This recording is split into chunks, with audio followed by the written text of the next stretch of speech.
Not the whole screen, just there. Where'd you go? There you are. Tweeting out.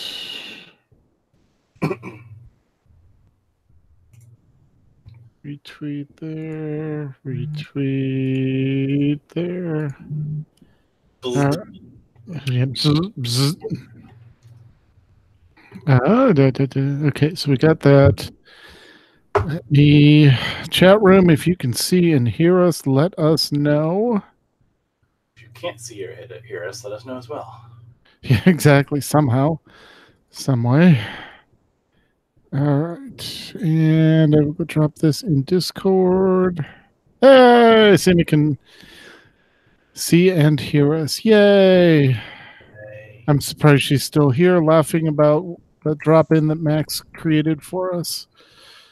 So, all right, and where's Scott's room? There we go. All right. Let me turn on some more lights. It's a little dark in here. Okay. Content creators, Final Fantasy 14, the channel that won't stop talking. Yep. All right. We're good there. Oh, we're missing a host. Wait. Anyway. There's a bit more light. Okay. I think the first thing I'm going to do is probably invest in getting some new headphones soon, just because these do tend to pick up a little. All right, let me test this out. Can you hear this okay? Yes. Okay, cool. All right, you are leading this, even though we're doing the show with Abbo next week, because I'd done the one before this. McCullough did this one, so we may just have you do 2 shows in a row. That's fine. We'll figure it out. Yeah. My phone. So just let us know when you are ready.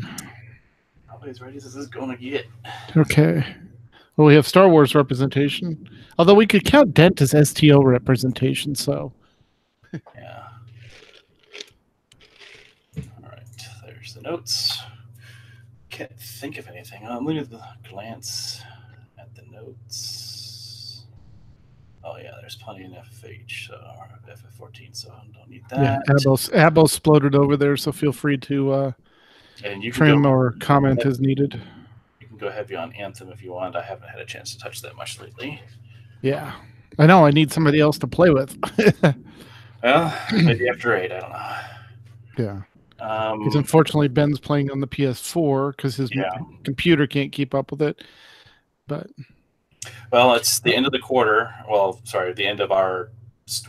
My company does quarterly crap. The quarterly reviews. That's what it is. So all the stuff I have to worry about, I don't have to worry about anymore. So I'm good. Yay! All right, might as well give it a shot, huh? How do I sound? I'm not using the boom mic anymore because the boom mic annoys me. So now it just kind of hangs out. I'm just getting a little. Do me a favor. Just pick up the mic. Just, keep it the same distance. Just pick it up a moment. Okay. Yeah, all the humming and all the stuff is gone. Whatever you have it sitting on, there's a vibration that's going through that the mic's picking up. So if you can put like a mouse pad under it, maybe, or well, it's on a giant mouse pad. I can get more mouse pads. Hold on. That must have been what the benefit of having the boom mic was, is I didn't. Yeah, because as soon as you set it on the desk, I can pick up a hum or a buzz.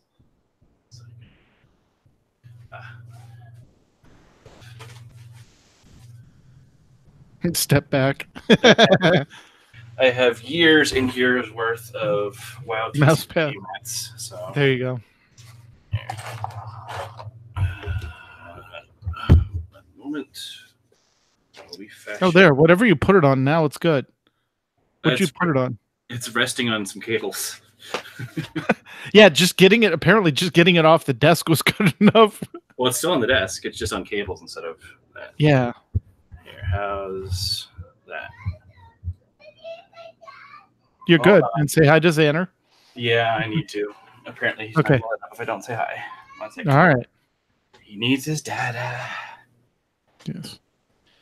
All right. Now that we've sorted through the technical difficulties, we will get started in just a couple minutes.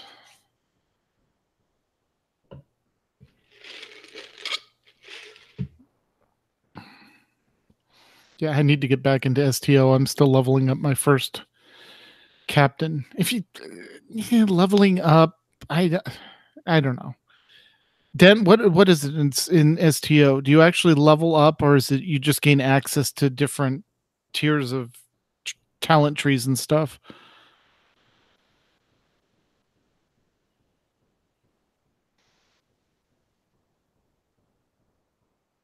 Oh no, we've scared him off. All right. So we will be going in just a few minutes, just a few seconds, hopefully. Just need to get Mew back and we'll be good.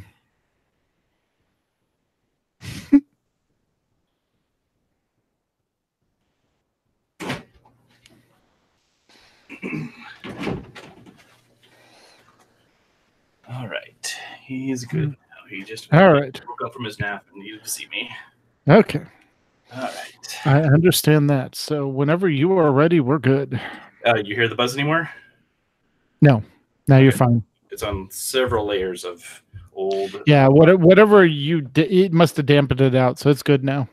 Yeah, it's one of those giant mouse pads from BlizzCon. So it's not like very, I guess, dampening. It's just right. It's just wide, not thick. Yeah. All right. Okay, let's go ahead and start this. And I guess lead in. Yep, we'll do 5, 4, 3, 2.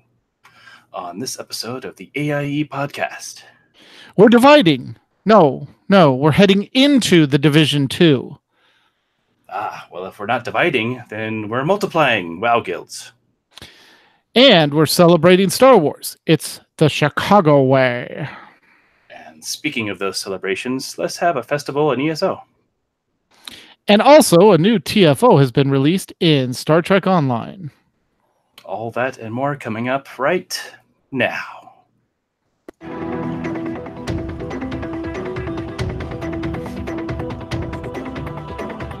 Bringing you the latest news from the AIE gaming community from planet Earth and beyond. This is the AIE Podcast.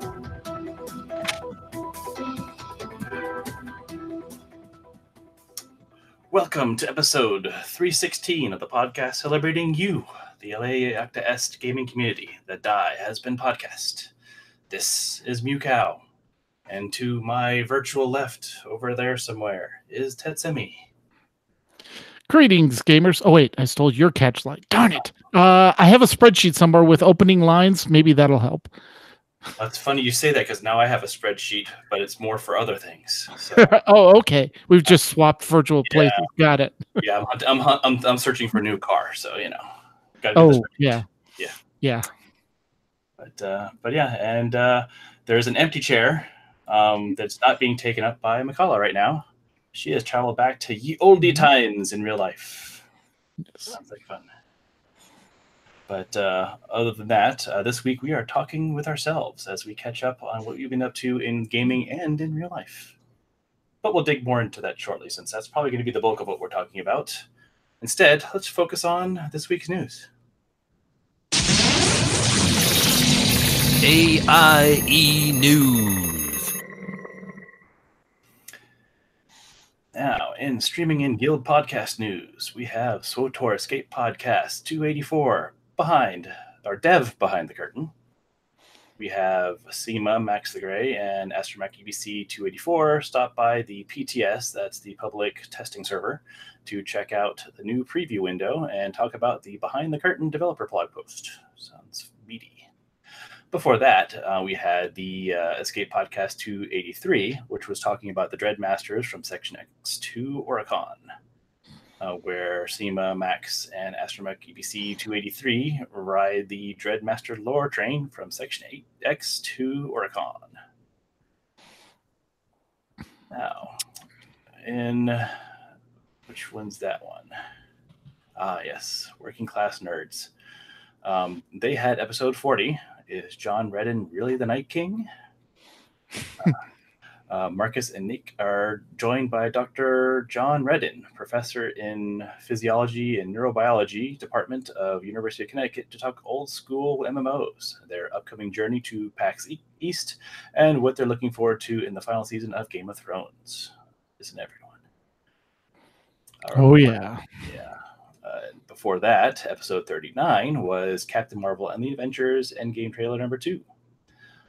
Nick and Marcus were joined by WCN's resident comic book expert Ariel in a discussion about Captain Marvel and the new trailer for Avengers Endgame. Very good. Spoiler alert, however, to avoid Captain Marvel spoilers, stop listening at 23:37. Yep. We actually just went to see that for the second time today. So. Yes, very good movie. Well worth it. At least 2 viewings just to pick up on some of the Easter eggs and other things. Yep. Yes. Yeah, we'll talk about that one after the show. All right. In mandatory fun night information, where the fun is mandatory, but attendance is not. Again, a couple games, moved. So if you're just coming back after a month off or so, especially for the free WoW weekend, just pay, kind of look over the schedule because it has moved. On Monday nights, we have Guild Wars 2 at 9:30 p.m. Eastern. On Tuesday nights, we have SWTOR at 9 p.m. Eastern. That's 8 p.m. Central for Max's time zone. Wednesday, Final Fantasy XIV, 10 p.m. Eastern. Friday, ESO at 9 p.m. Eastern. Saturday, New Braid in WoW at 11 p.m. Eastern. And Sunday, Star Trek Online at 8:30 p.m. Eastern. Lots of fun being had. It's mandatory. Attendance isn't, though. Nope. All right. In Imperium Luddite news, we have the Nomads, AIE Namdas. Fun with Latin words. They are in Division 2. They started playing with the launch of the game. 18 members strong, and the clan has reached rank 10 already. A handful of players are already level 30 and doing World Tier 4 content. Exciting.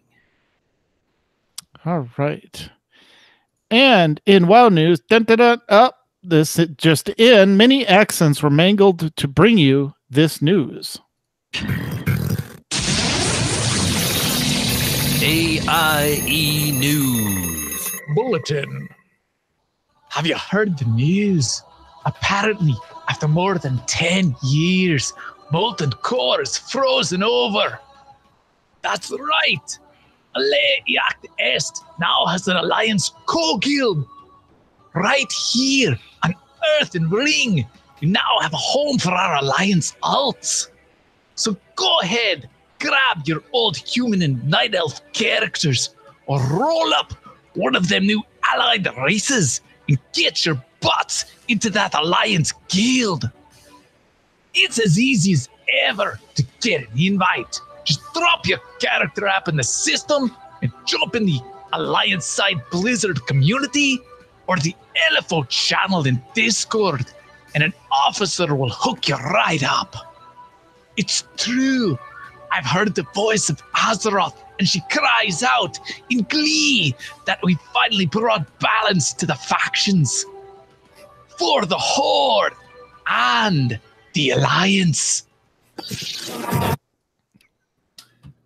So you know, the accent is not mandatory. Please don't feel the accent's mandatory when playing on the Alliance side. I just don't know how to follow that, Max. That was just... Oh, that was a combination of so many Star Wars segment Easter eggs and everything else. It was just awesome. Yep. Just a reminder, so the Alliance races are now available in Umami. When you do the drop down, it's still going to say Horde, but just put in, Dark Iron Paladin, and we'll flip it to Alliance when we accept the app and send out the email. Also, keep an eye out in LFO Discord. If your main account is a Gmail account, for some reason it's eating our approval emails, so we'll announce in there when the apps are approved, or just pop in and say, hey, can someone check my app?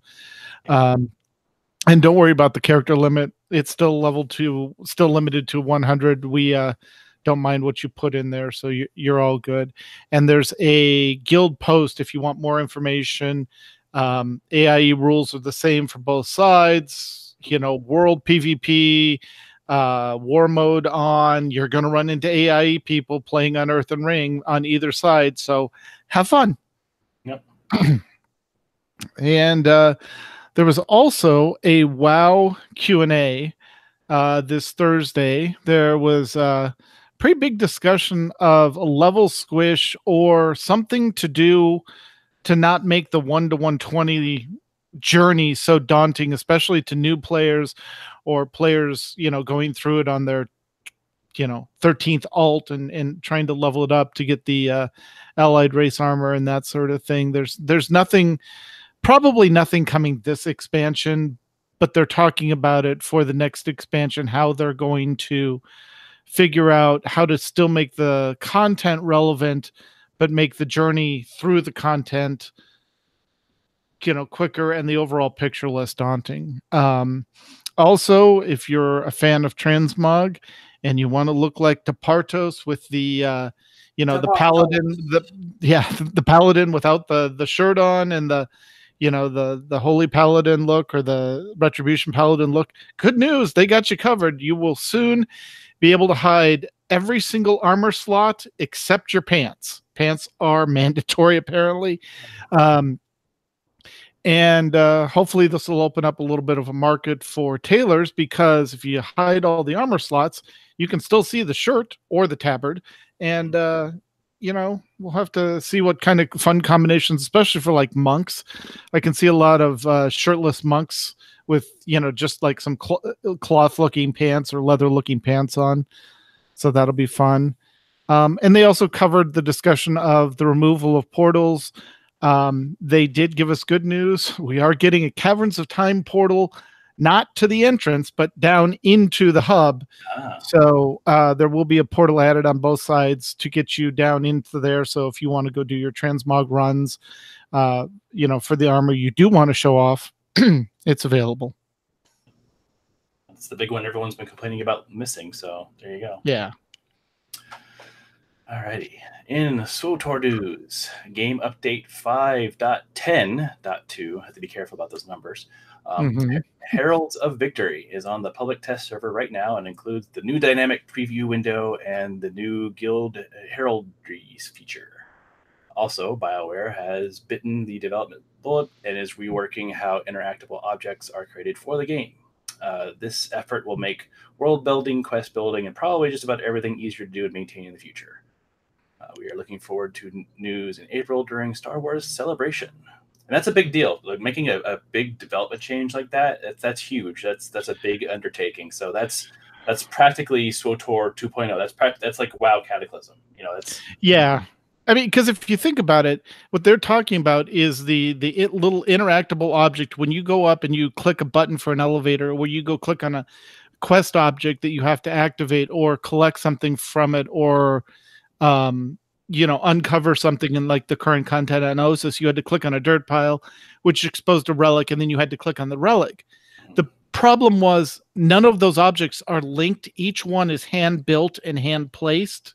So if something's wrong with one object, you have to go fix each object individually instead of having it modularized and saying, okay, I've made a group of object that has these properties, and now you just go place it where you want it. And so, yeah, I think a lot less bugs will slip through, and I think a lot more the turnaround on creating the content should hopefully go faster with this change. It's a people go, oh, that's a nice quality of life change. They're like, no, that's a huge quality of life change.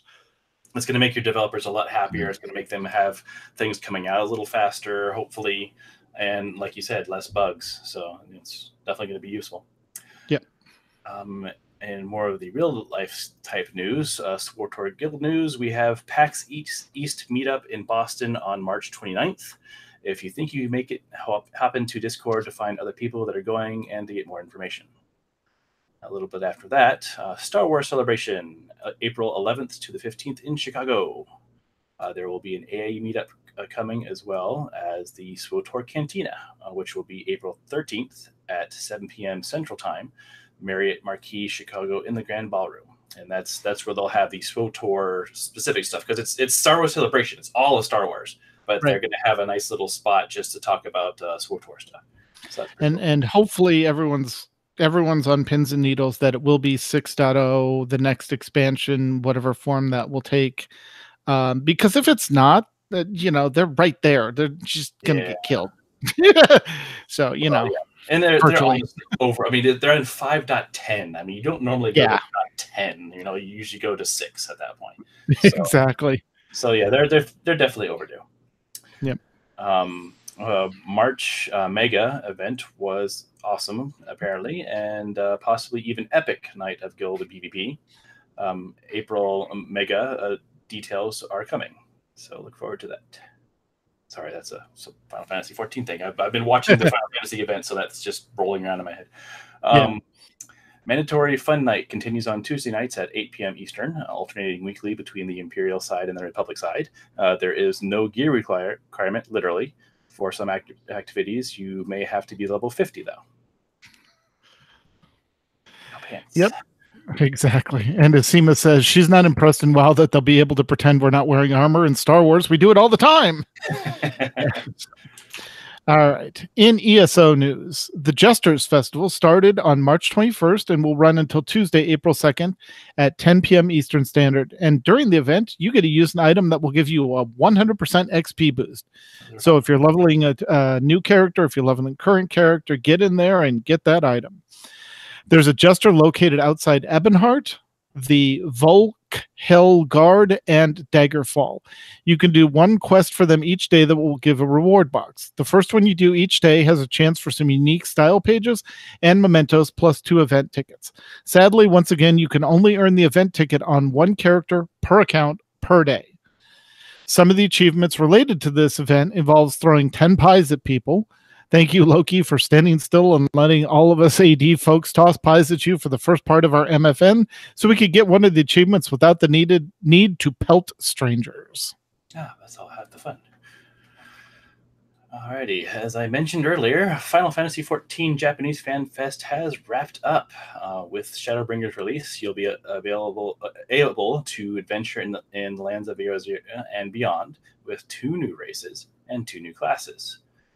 For the races, we now have the female-only Viera and the male-only Hrothgar, a race inspired by the Ronzo of Final Fantasy X. On top of that, after reaching level 60 in any other job, you'll be able to take up the mantle of Gunbreaker, a tank inspired by the gunblade wielders of Final Fantasy VIII, and Dancer, a ranged DPS using chakrams as their weapon to deal damage from afar while supporting their party with powerful dances. There's a lot. Hang on. Yeah. So apparently there's a little bit, just the tiniest bit of controversy on the internet about these male-only, female-only races. Yeah. Yeah. So just a tiny bit. So it's kind of funny because to go back in the history, in Final Fantasy XI they had this. The Mithra, who are the cat girls essentially, were female only. And then what we call the Rodigon here in Final Fantasy XIV, I forget the name. I think it was called the Galka. But the big burly dudes were guys only. And then when Final Fantasy XIV came out, it said, "Oh, we're not going to do that. See, look, we have male cats. Yay! No more gender restrictions." And they said, well, you guys want VR, right? Well, it turns out there's not many males, and we can't justify having it as a player race because there's just going to be tons of male rabbits running around. So they felt it was out of the game lore to have a ton of male VR running around. So we're going to restrict that. Same for the Hrothgar, the opposite ways. They figured, well, if they're going to have a female only, it would make sense to have a male only just to keep things kind of on par. And so same reasoning, there either are none or has been a limited amount of female Hrothgar. Hrothgar are giant tiger men. Because we have your cat men, but no, these are tiger men. There's a big difference. They're basically Rodigon. It's house cat to tiger. Yes, big difference. Like physically big difference. So so the people are a little bit up in arms because there was a lot of people looking forward to having male Bagheera. So they're a little upset. The other fun thing that everyone's gnashing teeth about is we figured Dancer was coming, but everyone was hoping for a healing class, not a ranged DPS. Gotcha. They feel that healers have been, neglected for a while. They want a new healer, basically, and they didn't get it. So there's been some gnashing of teeth. But that said, the female, the dancer is actually pretty cool. It's in here. It says chakrams. Actually, it's just ranged weapons. It have to be just chakrams. It could be boomerangs. It could be shurikens. It could be any kind of large throwing weapon, and there may even be smaller ones, essentially. But it looks pretty cool, and like they actually went through the effort. If you watch the reveal trailer, when they throw a weapon, you can see the weapon coming back to the character and them catching it. They actually went through the trouble. Nice. Yeah, it's like the full animation. It's not just throw it, okay, magically gone. Look, I have weapons in my hands again. Right. They actually went to the trouble of tracking where it's coming. The weapon and its return path. And then actually catching it. You can see them, if you slow it down, you can see them catching the weapon and having it in their hands. So it's nice. Pretty cool. Little details like that help. Yes, definitely. But yeah, there's a little gnashing of teeth, but everyone's still, looking forward to it. They kind of explained what the whole Warrior of Darkness thing was, because everyone's kind of been curious about that, because we're the Warrior of Light, and they explained why. We won't talk about it because it's a little spoilery, but some stuff happens, and then there's some Warrior of Darkness stuff. So. Join us in 2 weeks with Abbo and a special guest, and we'll spoil the heck out of that. Yes, we will go crazy with that. Alrighty. So March 26th, that's a Tuesday, is patch 4.26, Requiem for Heroes Part 2. The main story quest, or MSQ, will be wrapping up Stormblood and setting the stage for Shadowbringers. That's exciting. That's a big deal. Yep. On April 23rd, they're having the North American Data Center expansion, and that will start the ability to have the world visit system, which means that if you have a character that's not on the realm that AIE is on, if you're in the same data center, you'll be able to visit. You can actually say, hey, I want to visit their world, and you will basically reside in that world. You won't be able to do everything because they don't want people bringing over stuff that they can, basically destroy the economy with. They don't want stuff, if you're going to do that, they want you to transfer. So it's kind of like the way Fist and a couple others raid with us in WoW, in that they're on another server. They can come over and raid with us, but we can't trade them items. Like I can't give Fist a potion because she's on a different server. Yeah, it's just to protect the economy, because the economy is on because we're on an RP server, which is part of the RP world view kind of thing. We share with other RP servers. The Fist server it was a PvP server, but it's now considered a normal server. Right. So those two economies are completely different. The things cost different stuff there. So same thing with Final Fantasy, and you can see it. There's actually some nice websites that track all the prices for stuff on all the different servers. And yeah, it would be pretty devastating to have someone like basically popping over, buying a bunch of stuff cheaply, and then running off and selling it somewhere expensive, and vice versa. Right. So they're just protecting it. That's all. But it's still pretty cool. I mean, you get to be physically on the server. Like you won't have to ask for a group every time, but you can just be on the server. So cool. Pretty cool stuff. As a reminder, AIE is on Goblin. Our server will be moved to the new Crystal Data Center. AIE will not be moving servers, so that means grouping with AIE members, you'll need to be on the Crystal Data Center. So it's one of those things where you just need to be mindful of that, because if your server isn't being moved to Crystal, you may want to think about that if you still want to play with us. They do it as a data center cross stuff. It's not like all of WoW do the sharing. No, it's just data centers, because the cross tech is a little different. We would love to see you on Goblin and within the FC, but we do realize some of you have other commitments and communities as well. As such, we do run a crossword link shell. It has for AIE FC members, AIE community members, and friends of AIE are welcome to join. So please drop into the Discord or talk to an officer to get an invite. And a note here that most importantly, there's more Hildebrand questing in patch 4.56. So look forward to it. Yes. All right. And in Star Trek Online news, there has been a new TFO released this week, Peril over Pavo. I swear they're doing that just to get people to trip over the words. Yes. This is continuing the Mirror of Discovery storyline and takes place in the orbit over Pavo. Complete the TFO on 14 different days to earn the Terran Guerrilla combat armor, in addition to marks, dilithium, and 3 featured TFO reward boxes.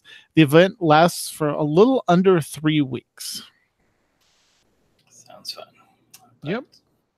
That's the end of our guild news. But I did want to do a quick mention of where we are in our rating. Yay! So we have been tracking all of the AIE rating teams and where they are. But the big news is that as far as the Heroic Guild first, Get Your Crit Together is the first. So congratulations. Yay! Congrats. They managed to take out Jaina, who then, popped into a bubble and disappeared. So right. Wizard to do that. Yeah, it's funny. The Horde leader's killed, but the 2 Alliance leaders somehow get away safely. Okay. Anyway. Well, Geblin is in critical condition at the very least. I mean, he definitely took it hard. He's apparently like in some kind of a weird cryostasis bubble thing, and they're like, they don't know if they can get him out of it. So yeah, it's weird. But he's still alive. He's still alive as far as we know, but we have a feeling that there's speculation that it might be setting up for what's come. They showed us at BlizzCon that there's going to be a sort of a cyborg gnome race. Yeah, we're going to be talking to. So they're thinking that maybe that's how we meet them. It's like, hey, we can save your king. Let's just turn him into a cyborg. He'll be fine. That's probably tied into the mega dungeon and all that.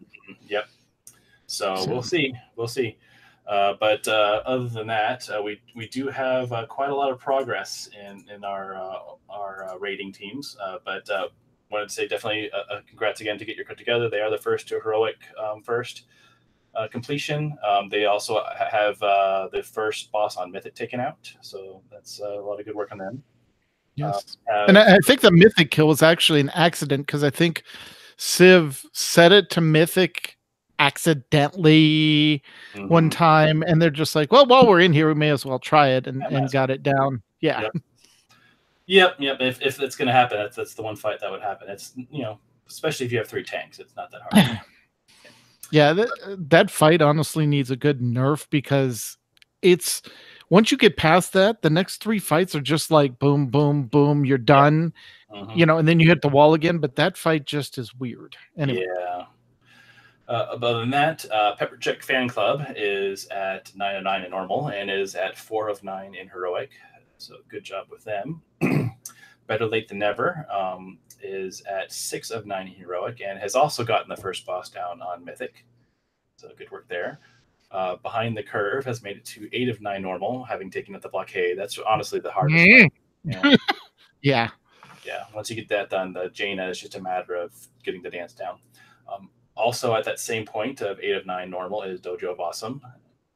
And then, as we'll mention a bit after this, FERT, Flexi Counter Fade Team, is at 7 of 9 normal. And we have Horseshoes and Hand Grenades has finished normal and is 2 of 9 in heroic and is currently working on those the Monk and Mage, which are a real pain on heroic. Then we have Kitty Aggro, who has finished out normal and is at 6 of 9 in heroic. We have Mythic on Mains, who is 6 of 9 on heroic. And then our new Braid, not quite so noobish now, are they? Is at 3 of 9 in normal. They are currently trying to learn the Opulence fight, last I heard. And they're doing a lot of good learning, good progress in that one. So we'll probably see them get that down soon. Yeah, honestly, that the Opulence fight is really about, did the right people pick the right gems once you get through the gauntlet, and are they still alive? Yeah. Yeah. Because once you get the gems, everything, as long as you can kill the ads, you're golden. So. Yeah. So you have at least one person with the ruby to get that nice stacking debuff on the boss. You have one person with the AoE ability, one person that has that stand away ability that can then bring it in and buff everyone with it. And of course the tanks have to have the diamonds, but that's pretty given. Yeah. And the healers have to have the shadow one healer. Yeah. If they aren't healing you with their shadow extra buff, then everyone suddenly dies. You're like, what happened? Oh, exactly. So whoops. Yeah. All of that stuff has to all come together at Opulence. and then if it happens to, then he's just going to fall over. It's kind of funny how easy the fight is if everything happens correctly. So yeah, you're kind of like, that wasn't hard. Do it wrong, and you're like, oh god, yeah, that's right. I just got one-shotted. What happened? But yeah, it's been a fun bit of progress for us in the raid, and we're all looking forward to the 2 boss raid coming up. Yes.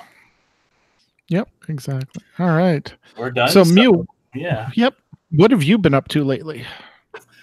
Me, related to the rating, I am a member of Horseshoes and Hand Grenades, so that's been my heroic rating. I also still do a bit of heroic rating on the Alliance side with our CTR sister guild. They're a little bit further along. They're a late night guild, so it's always been an interesting group because it's always third shifters and Australians, and we have the actual leader. He's from South Africa, and so it's always an interesting collection of people. And honestly, because of how late it is, we do a lot of hugging because yeah. You have your core group of people that kind of show up every night, but then sometimes things happen. So you do a lot of poking. But yeah, it's been a big focus, and of course, you could talk about what's been going on with FERT. But other than that, I've been playing lots of Final Fantasy 14. It's kind of been revitalized for me, and just as a heads up, everyone, if you do have Twitch Prime, but we're going to say this over and over again, but if you have Twitch Prime, you can get the starter edition of the game for free. Yep. And it gives you a free month of game time too. So the game is just bustling with people. I mean, it's still, and it's happening until I think it's May 2nd, possibly. Yeah. So you still have time to get it. And it's just, if you aren't going to use it, if you're already in the game and you have Twitch Prime, give it to someone else. Let them experience the game, because that's what we're seeing is just tons of people saying, "Wow, I didn't realize this game was at this state." It's all a bunch of people that didn't know about ARR, and even past ARR 3.0 really revitalized the game. 2, of course, was the core revitalization, but 3.0 just made it so much more interesting and gave it a lot of staying power. Yeah, and there's so much story content that, if you're not an in-game raider and you're not looking to rush to end-game, take your time, do the main story quest, but do the side quests and just enjoy the amount of content that there is there. If you're like me, you've gone through WoW, you've played the Alliance, you've played the Horde storyline, and you're now just going through the motions, waiting for new story content, and didn't get sucked into Anthem. Go ahead and do the Twitch Prime. And I think isn't essentially until you get to level 35, the game is still free. Yeah, so even if your subscription ends, if you're playing on a character that's under a certain level, you can keep going. Yeah. It's just there's a certain point in the story where you can stop, and a certain point in leveling where you'll stop. And that's what it's like, okay, you've enjoyed yourself. Give us a little money at least. Yeah, exactly. But yeah, and not just that, like, the LFR system in Final Fantasy 14 is far more pleasant, honestly. Oh yeah. I don't know what it is. It's a lot of the same people, because a lot of people are constantly talking about how much better things are than they've had in WoW LFR. But somehow it just seems like a better process. People aren't yelling at you. People aren't accusing you. They're helpful. I don't know if it's just that it's the global cooldown, that forced global cooldown, slowing things down just a little bit. Just a little bit. It's I haven't had a bad group in there. And unlike WoW, where it's like, oh great, the content led me into a dungeon, you're kind of like, oh wow, the content led me into a dungeon. I haven't seen this before. Let's go do it. So yeah, and people will be patient with you. That's like, oh yeah, you're new, especially because, and part of it too is if you're new to a certain piece of content, it doesn't call you out exactly. It doesn't say, hey, that's a newbie. No, but it says one of the members is new to this stuff, so we're going to give you a bonus for completing it. Yeah.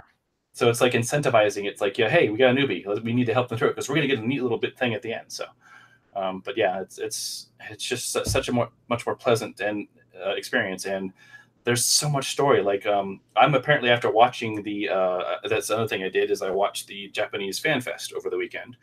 And it sounds like we're going to need, I never did it, but I need to go back to the Crystal Tower. The Crystal Tower was a Alliance raid.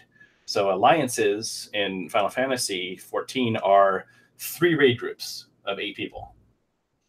So normally a group of people in Final Fantasy 14 is 4. You have a tank, a healer, a 2 DPS. And a raid is 8. They're just doubling that up. You have 2 tanks, 2 healers, and the rest DPS. So then an alliance is 3 of those 8-man teams. And so 6 tanks? Yes. That's crazy. But the thing is they're really good about giving everyone content. So what they'll end up doing is they'll have like lanes. Like you'll be taking care of stuff happening over here, and then you'll be taking care of some stuff over here, and then you'll all come together for a really big boss, and it'll have mechanics where you want to have all those tanks juggling stuff. Yeah. And the other neat thing too is in this game is that they allow tanks to do damage. They allow healers to do damage. In fact, you're kind of expected as a healer to still throw some damage out. Yeah. Kind of like a disciplined priest on WoW. Yes, very much so. It's just it's normal and expected, but you aren't penalized if you don't. But they kind of expect you to throw some damage out there. You can get up on there on the meters, which technically there's another thing. There are no meters unless you're doing third-party. Unless you're using a third-party tool, which they kind of frown on. They're not going to stop you from doing it, but they're like, don't do that. It does funny stuff. But, whatever, if you need your meters, fine, if it makes you feel better. But there's no meters in the game. You can't use a plugin to get a meter. No one really knows what damage you're doing unless they're, doing that extra POS stuff. And if they are, they can't yell at you for it, saying, well, how do you know? Yeah, exactly. Because the second they admit that, bye-bye. So it's part of why it's set up the way it is. You can just play the game, and as long as you're contributing, people aren't going to complain about that, Right. You're not sitting over. If you try an AFK, then but they'll notice that. They'll notice the AFK real quick. But yeah, and so it's just been a lot of fun. It's been taking most of my attention. But yeah, and I've been leveling a couple different alts because that's what I do. And just really enjoying some of the old stories, some of the stuff I never went back because this alliance, this Crystal Tower alliance, was not mandatory. It wasn't required. It was a total side thing. But it's a big chunk of story. So, and apparently in the next expansion, Shadowbringers, there's been hints in the FanFest showing that what happened in the Crystal Tower apparently is going to tie into the expansion coming up. So I'm going to want to get in that. And also, by watching the opening trailer for Shadowbringers, it looks like Dark Knights are going to be a big part of this new expansion. So I've been going back, and I never really leveled up a Dark Knight. So that's what I'm doing right now. I want to see the story for that because it's interesting. Is it a job or it's a class? Okay, but again, one character can be multiple classes, multiple jobs, right? Okay. Yeah. So it doesn't have a core job. It's a class only, and they've done that with pretty much all the new stuff now. They only went back for Ninja. Ninja came off of Rogue. But after that, Astrologian is just Astrologian. The Machinist is just Machinist. Dark Knight is just Dark Knight. And then the new ones are just there. So the Gunbreaker is just going to start at 60, and you move on. And Dancer is just going to start at 60, and you move on. And then Samurai starts at 50, and Red Mage starts at 50. You don't need anything else. As long as you had some class at 50 or 60 as in the new expansion, then you can grab the new one. And they're even making it to where like the starting quests are in one of the 3 starting cities. It's not like over in Doma. It's not over in Alamigo. It's in one of the starter cities. So you don't have to go that far out of your way to find this thing and start it. So And Abbo also said in the channel for 24-player content, 1 tank, 2 heals, 5 DPS per group, 3 groups. So it's not 6 tanks and ends up with 3 tanks. Adjusted a bit. Okay. Yes. I've not done much of that because again, alliance stuff is not mandatory. It's just something over on the side. But it's a whole new experience to itself. Like well, it wasn't mandatory, but now. Well, even then, they're saying that Crystal Tower is not mandatory. But if you want to know what's going on, you probably want to and it works that way for most of the raids. Like the raids are also not mandatory. But by doing the raid, you'll get context for what's going to happen in another expansion. Yeah, exactly. There was a raid for taking on the Ultima weapon, and the Ultima weapon does come back later on, and you need to figure out why that is. We'll go through that old raid, and you can always do that. That's the fun thing is you can either they do automatic level sync. So if you're max level, you can go back. They'll just put you to the level you were supposed to be, but right. the gear that you've been earning is going to make you a little bit better at what you're doing. Right. So it's kind of neat that way. So you're not just stuck. Like, there are some things, however, that'll say like item level sync as well, and that's because they want it to be hard on purpose. Like they steamroll it. However, then they have the unsynced mode. Unsynced means you are max level, have your gear, and you don't even have to bring a full group. Right. If you can solo it, you could solo it. But exactly. So that's actually how I've done some of the old content that I wanted to do too, is just bringing my max level character back and just letting it solo through everything, and then you feel super powerful because you're just destroying things. Right. But yeah, it's really easy to replay stuff. It's really easy to bring a low level through. Like say your friend is having trouble with queuing, just drag them through it. No big deal. Yeah. They can still see the content, still have fun. They're with their friend doing stuff. Yeah. Really easy to get into. But yeah, that's the biggest focus really is just doing Final Fantasy XIV with the occasional toe dip into Anthem. But we'll let you talk more about that because you've definitely been there a lot more than I have. Yeah, Anthem kind of hooked me because just kind of like I want to say Divinity 2. No, what's the other one on the Destiny 2? Yeah, I knew it was a D. Too many D names. Yeah. I actually have not gone back to do Destiny since the expansion came out because too many other things happened at the same time, and then I kind of said, you know what, it's a BioWare game. I'm sorry, I'm gonna go play the BioWare game.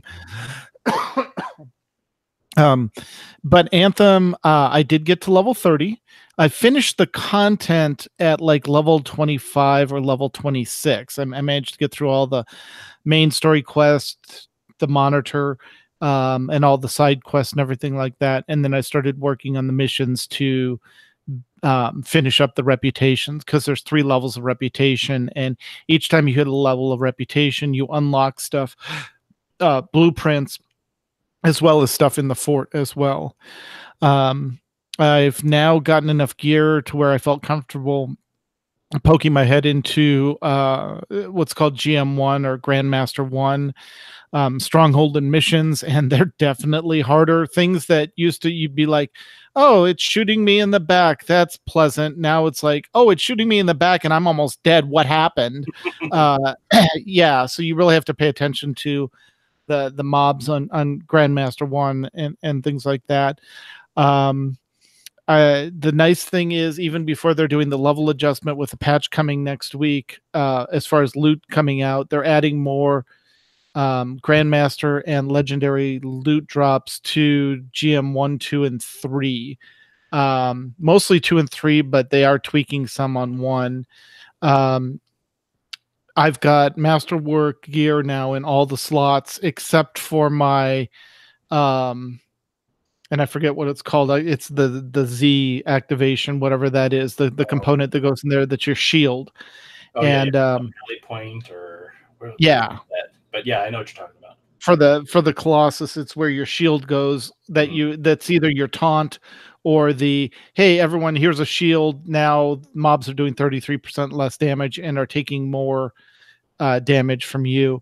That's the only piece I can't get a Masterwork to drop in. Everything else I've had Masterwork drop. I've had Masterwork components drop for other javelins, which they said shouldn't be happening, and they're going to look at why that's happening.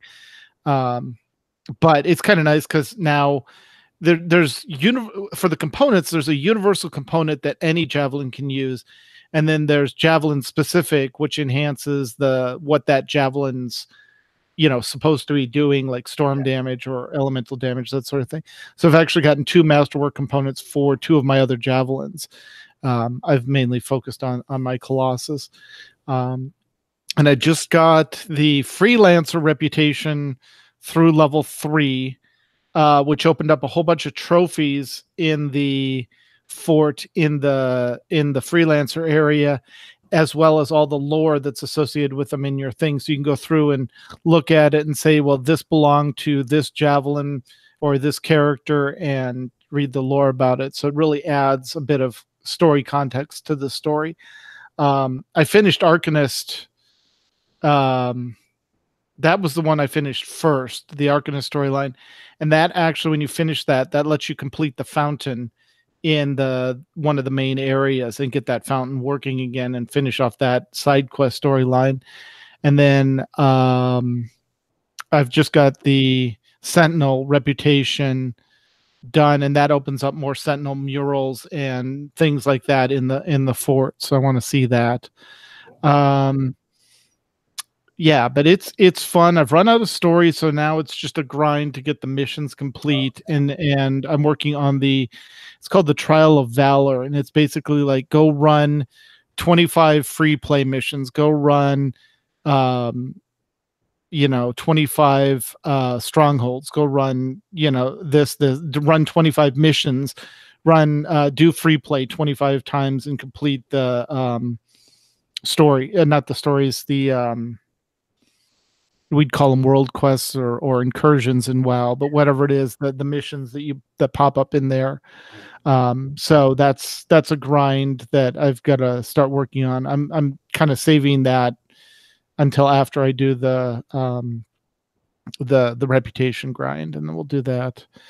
But when I'm not, running around with a mech with a giant shield on it, slamming through things, I am healing in D&D. In our Monday night game, we actually did solve the murder on the flying boat.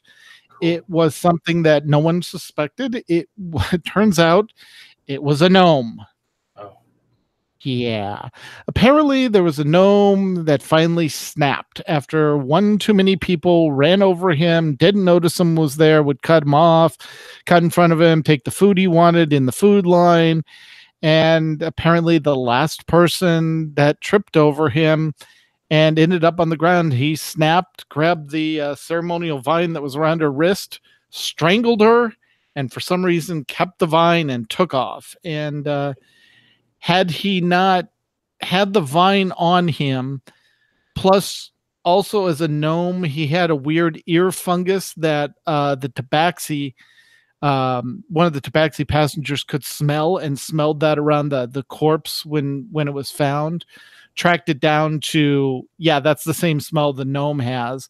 So between that, finding the vine on them, and the paladin using Zone of Truth, we were able to basically say, get a confession out of him. And so now we're on to the next part of the story, which we're hopefully going to pick up tomorrow night. Today's Sunday. Yes. So the actual focus of the actual adventure. Exactly. This was a side quest. We didn't expect to take it this long, but we got into interesting side quests in the side quest, kind of like Skyrim. You get like, here's the main story. Oh, look, a cave. Oh, look, a story in a cave. Oh, look, and we just went down rabbit holes. And, as you do in D&D, that's the whole point of D&D, is not to solve the main quest, but to go down rabbit holes and drive the DM crazy, which we did. Cool. So we're good there. Published. Yep. And then in WoW, like you said, we finally got Rastakhan down. So we were 6 of 9, 7 of 9, because we got Mechatork down as well. So we got Rastakhan down and Mechatork. And Mechatork we got down. We had one night of trying it and weren't really too successful because we were at the end of the night and we were tired. We came back and said, okay, this is how you do it. This is who's calling out once you get in the robot, what buttons you need to press to self-destruct the robot. And got that down. That was a lot of fun. The Mechatork fight's fun. It's just a lot of chaos. It's not hard. And we actually did it with like only half the group standing, because we hit that 40% and people were just like dropping like flies because they weren't avoiding the exploding sheep and the other stuff. And then we're like, the fire lines and all that. And we're like, well, we're just going to keep going. So Bloodlust, let's go.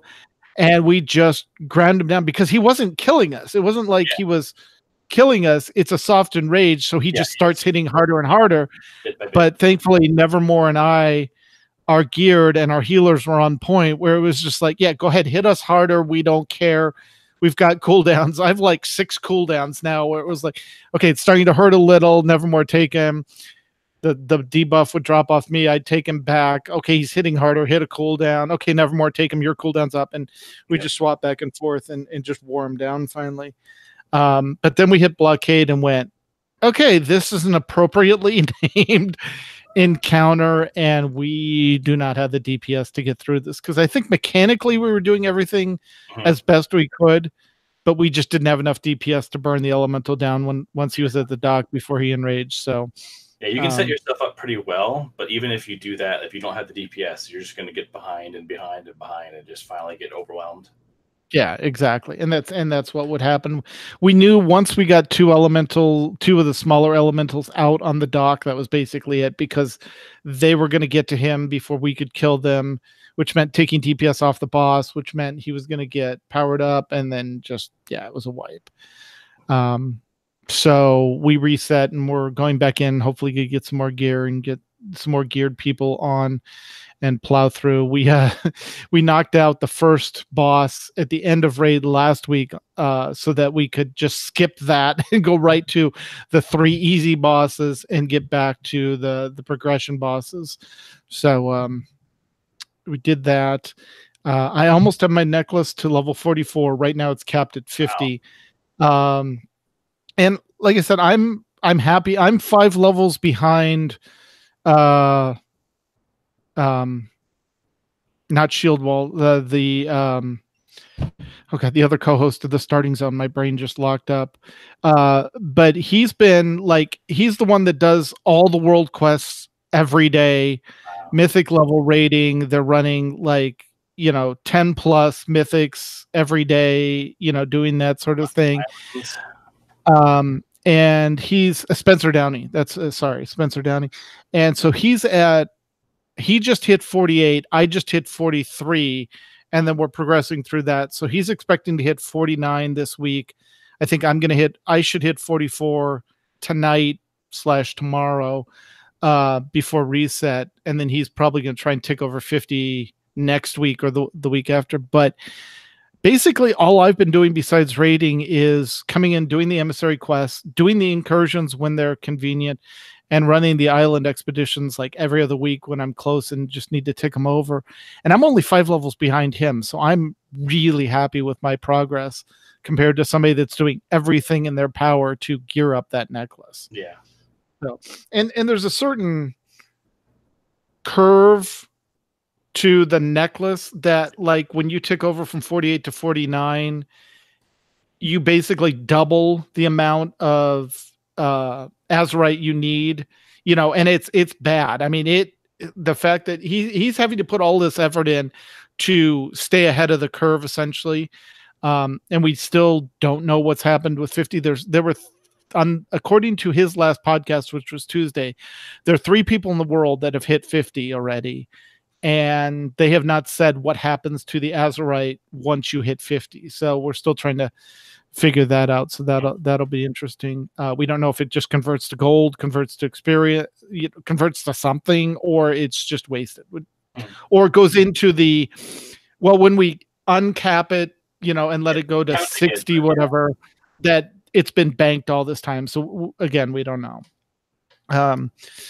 I did finish both the war story on Alliance and Horde. I had to run LFR to kill Jaina to advance that story on both, or on my Horde side. On the Alliance, you only have to kill Rostakon to advance their war story. But I got to see the king. They're done. They jump on a bird thing and they hit the boat and they're gone.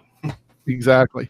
So I've got that done on both sides, as far as it can go. I got through the, do a mission table and all the reputation and all that. So they're just, those 2 characters now are waiting for more war story while they do their dailies. And then I've unlocked all my allied races. So right now I'm focusing on the Magar Orc. I have the Blood Elf Paladin Heritage armor, which was, what was the one before the Blood Elf Heritage? It wasn't dwarfs, was it? Well, the dwarf and the Blood Elf unlocked together. Yeah. And I got that, I got my Blood Elf done. I still have the dwarf to do because I haven't leveled out a dwarf to 110/120, and I also don't have the reputation of the. Were available. And I did the High Mountain. I did level a high. That's the other one. Yeah, I did the High Mountain and the non-night elves, whatever they were called. Yes, the Horde race, the Suramar elves that went Nightborn. Yeah, so I've done. Yeah, I did the Nightborn. I did the High Mountain. I have their heritage armor, and I have the Blood Elf heritage armor. And now I'm working on my Magar Orc, and then once I do the Magar Orc, I will do my Zendalari Paladin, and get those two done, and then I'll be done with the Horde side unless they release a new allied race, which I really doubt they're going to do a new allied race this expansion. If they do something, it's going to be the end, maybe it'll be the very end of this expansion or the intro to the next thing. Somebody that we're carrying with us from this expansion that we need for the next expansion. On the Alliance side, now that we have AIE Alliance, I have my Void Elf Hunter and my Lightforged Draenei Paladin still on CTR, and they're going to stay there while I'm leveling them. Yeah. And then I've got my Dark Iron Paladin and my Culturon Druid on AIE Alliance side. And then I have to level up a Dwarf Hunter for his heritage armor. So, but it brings up the whole discussion that they kind of talked about in the Q&A. We kind of mentioned that 90 to 100 levels just gets old. You're like, I've done this content a number of times. I'm done with it. I want the armor, and I don't begrudge the fact that they want you to participate in the game to do the armor, but they either need to fix the level, do a level squish, or just do a long quest line to unlock the heritage armor, or some combination of both, because I've done the leveling content more than enough, and I've seen it enough. And it's just, even mentally, the difference between saying you got to get 60 levels versus you have to get 120 levels is huge. And I realize the allied races start at 20. So it's only technically, you got to get 22, I think 110 for the newest races. So it's 90 levels, but what's going to happen next expansion? Are we going to 130? Are we going to 125? They've got to do something to fix it. Well, they do what they did with the Blood Elves, where you just you didn't have to do the full thing, right? You don't have to start over with the Blood Elves. You had to have a max level Blood Elf, and you had to have max level reputation with Silvermoon City. There you go. That's unlock that. Yeah. Just make it to where you max out whatever that race's rep is, and I'll have it max level, and then you're good. That makes more sense. Yeah, so we'll see on that. But there's if you want to listen to an interesting idea of level discussion, Azeroth Roundtable also got into this. They were suggesting something like Paragon levels, where vanilla WoW is the 1 to 50, and then when you got to Outland or Northrend, instead of being 50 to 60, it was just, now you level up as 10 Paragon levels in that quest line, or in that expansion. And then as you went through that expansion, when you hit level 10, then you unlocked all the end game stuff for that expansion. But you weren't, and if you wanted to skip that expansion because you wanted to do Outland as opposed to Lich King, or vice versa, you could still then move on to Pandaria and Cataclysm, pick one of those, do your 10 levels in that thing, and then go on to Legion, do its 10 levels. But you're over, you would still be level 50, whatever.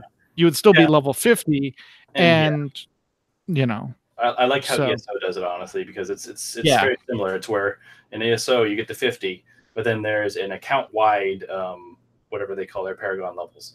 But the cool thing there is that the progress you make towards that is for all characters. So any character you get to 50 is then immediately whatever the Paragon level is.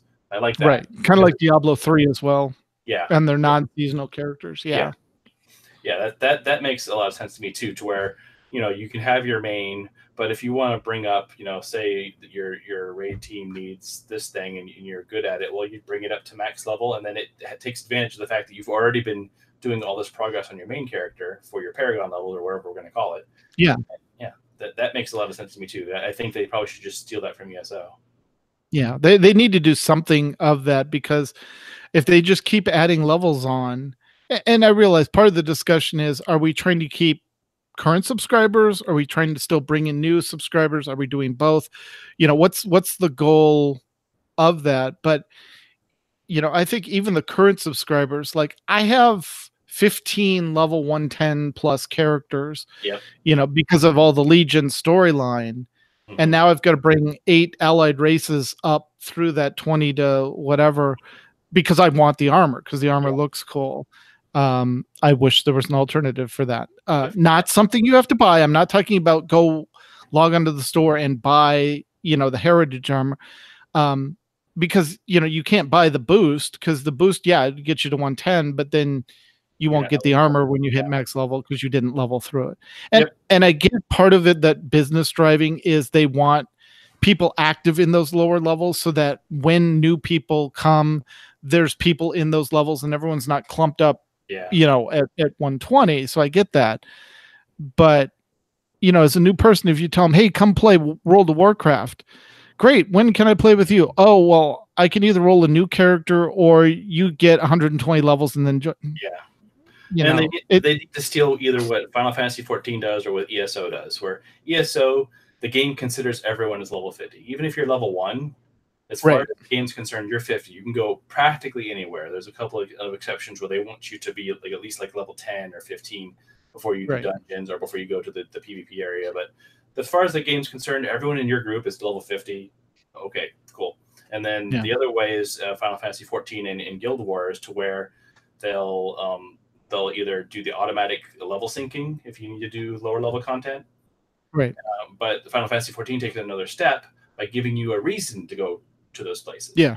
So exactly. So I like it. A big part of, and they do it because they're trying to save themselves some development work, but they will send the high level characters back to the low level areas. So you're going to see all these high level characters with all this neat looking armor and all their spell effects and all the kind of stuff going on, but they're in the low level areas and they're level synced to be just the same as you. And they're doing the same stuff you're doing.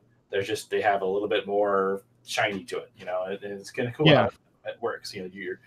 You can do any old dungeon with your friends. Your level 10 friend, your level 70 character can go do that same dungeon your level 15 friend is doing, and you're both level 15, and it's just, you might hit a little harder because you have better gear. Right. They need to start stealing some of the, because other games have been kind of stealing their ideas for a while now. It's probably time to start stealing more. Yeah. And it's not an easy solve. I mean, we saw the issues with the item squish the time they did this around with all the weird anomalies and stuff like that. So, it's not an easy under the hood thing, or they would have done it. But, we may not see it next expansion. It may be, an expansion down the road, but, it's something that every time it's asked in Q&A, people have said, this is a focus. It's almost, I don't want to say it's flying level discussion, but it's getting there. Yeah. Where people are like, we're done. Give us a solution to this, or give us a different way of approaching this, because we want to play the game. We want to participate in the content, but we don't want to go through the same content another time. So yeah. We want to play with our guildies. We want to play with our friends. Yeah, exactly. So, all right. Well, that's pretty much what I have been up to. So back to our notes. Yeah, the only other thing that I can think of in talking is I have been, because of our Alliance side guild now, I've actually been focusing on a Dark Iron. And cool. That for 20, because I figured, they have some neat looking armor and they're an interesting race. So, what class did you pick? Warrior. Okay. But I figured, it gives me a reason to be on that side, and take new characters that want to join the guild and just kind of be around and whatnot. So that's what I'm kind of been putting my focus, because just like you, I'm already maxed out on all the war story and all that kind of stuff. I've done the raid on both sides. I've maxed out. I have all the races unlocked. I have I have an army of level 20 characters sitting ready for me to play. Exactly. You know, it's just one of those things where, you know, I can't do all of them at once, so I'm focusing on one. Well, I'll focus on the Dark Iron for now. Right. Okay, they're out of Rested XP. Next one, you know. Yep, on to the next one. Focus them up a bit. Okay, and then on the next one. And it's kind of cool because I actually didn't do a lot of the dwarf questing after Cataclysm. Right. At that point, I was pretty much, you know, very, very steadily Horde side stuff. So I've done all the Horde stuff to death. So I know those stories way too well. But I don't know a lot of the Alliance stuff. You know, I've gone through, like Don Moreau and what happened in Westfall and stuff like that after the revamp. Like I didn't see what happened to the lock at all. The fact that it's, you know, been drained and now the wetlands are flooded, so that's crazy. So yeah, I didn't know anything about that. But it is kind of funny. Speaking of, you know, incompatibilities, so I'm a Dark Iron running through the lock, Don Moreau, and then wetlands, and they're constantly swearing at the Dark Iron. Oh yeah. It's like, go kill those stinking Dark Iron. Awkward? Yeah. Oh, it's another Dark Iron. Oh, I hate them. They smell. It's like, I'm right here. Yeah. Right here. Right. Awkward. Yeah. So that's been fun. But yeah. But it's kind of funny. So the way they got around that is I can tell that they have two different slots for the race. Because you know how quests will say, hey, you dwarf, hey, you Tauren. And it's supposed to say, hey, you Dark Iron. But for the Don Moreau quests, it says, hey, you dwarf. Right. They cut off the Dark Iron. That's kind of fun. It's like, well, we'll do a little bit towards it. Exactly. Hey, you Dark Iron, go kill those Dark Iron. Now that would be probably even more awkward. Yeah, exactly. Exactly. So but yeah, that's about it. But yeah, what else have we got in here? Oh, I think we're probably about done. Yep. Oh, look at the time. Wow. When you guys leave us to ourselves to talk amongst ourselves, things get... We actually talk. Yeah. We listen to you. Yep. Alrighty. So that's the show for tonight. So while the chat room begins suggesting show titles, we want to thank ourselves for joining ourselves to talk to ourselves. Yep. And thank the chat room for joining us as well. Definitely. Yes. The chat has been a good companion and correcting us because, like I said, I haven't done Final Fantasy 14 Alliance stuff yet. I'm about to, so some learning there. Exactly. And if you have questions or comments about the show, you can email us at podcast@aie-guild.org. You can also follow us on Twitter. The show is at AIE Podcast. Mew is at the Mew Cow. McCullough is at Cyberwave. And I am at Ivory Tiger. We record live with video every other Sunday at 8 p.m. Eastern, 5 p.m. Pacific. You can join the chat room and play along with us on our website at aie-guild.org. Just look for the podcast-live-stream link.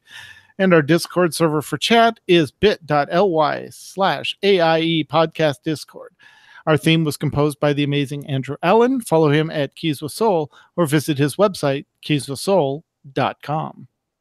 And now it's time to play all the great AIE member segments we received this week, including Axe Buxley and Overly Dramatic News, and then that lovely thing with Max. Maybe we'll throw that out there for a little extra fun with accents. Yeah. Exactly. All right. And next time we will be talking to Abavan and a special guest more about Final Fantasy 14. So if you didn't get enough tonight, come back in 2 weeks. We'll talk about it. The expansion will have launched. They'll have dipped their toe in it, and we'll be talking all about that. So until then, AIE. This is Mewcow. This is Tetsemi and the absent Cyberwave, McCullough. And this has been the AIE Podcast. Yay! Sorry, I've been holding that back all show. Yeah, I can tell. So, all right. Well, Tiber, thank you for joining us, Tiber. Has Molten Core has frozen over. Do we have any other show titles? Yeah, I know. I can tell. Hi. You have phones? Yeah, my headphones. How did it go? Yeah, we just finished. Okay. Hi. Watching. Hi. There's the noise. Hi, Xander. Hi, Jen. And Xander. Yeah. How you doing? Here, let me unplug and then everyone can hear. There we go. Hi, guys. How are you? Hi. Hi. Hi. Hi, Xander. You remember him? Careful. All right. Oh, that's the mic. They'll hear that. All right. Well, I think Mew. I think we're just going to go with that. Molten core is frozen over. That's a good. That's a good one. Of course. Yeah. Yeah, I can hear you. So. Yeah, of course, Max likes that one. It might have come from him. Exactly. So. Pretty bad and good in a good way. All right. Well, thank you, chat room. We're going to cut the feed off now so we can go grab dinner because starving. So. Bye, Xander. Bye.